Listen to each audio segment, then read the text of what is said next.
Porque começa com a genealogia. Muito boa essa pergunta. Nós temos genealogias de Jesus em Mateus e em Lucas. A gente tem que lembrar que ah, Mateus e Lucas e Marcos são bem distintos de João, são os chamados evangelhos sinóticos. João tem uma outra linguagem, uma outra percepção.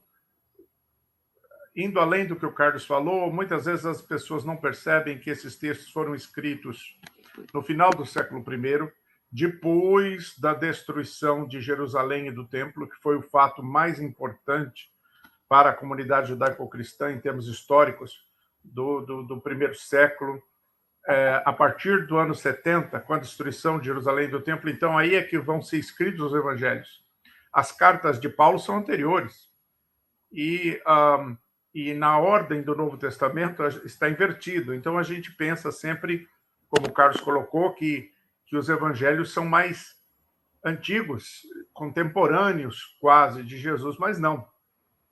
E eles não são biografias, né? Eu estou aqui assumindo como um pressuposto a crítica bíblica dos últimos 200 anos. Eles não são biografias, são textos teológicos. Cada um deles tem uma teologia e tem uma cristologia específica. Há muito que há muita identidade, há muita unidade, mas também há muita diversidade, como diz o brilhante James Dunn, e particularmente os três sinóticos têm muita unidade, não é?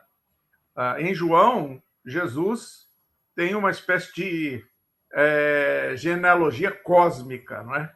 O Verbo eterno encarnado e que habitou entre nós, João 1,14.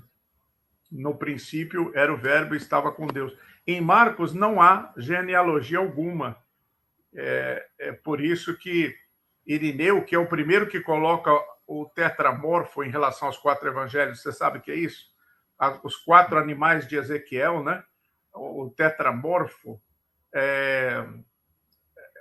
relacionados, no caso, o leão, o boi, o homem e a águia, relacionados aos quatro evangelhos. Irineu sacou essa, mas ele erra, na minha opinião, e não só na minha, de muita gente, ele erra na distribuição dos animais. O próprio Agostinho e Jerônimo discordavam de Irineu quanto a qual animal que se refere cada evangelho, né? Mais recentemente, popularizou-se o que eu acredito seja a distribuição correta, né? Mateus é o leão, porque Mateus coloca Jesus como rei.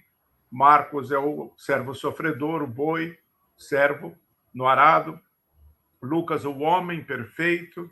E João, por causa da ênfase na divindade de Cristo, a águia que representa o divino, porque voa nas alturas.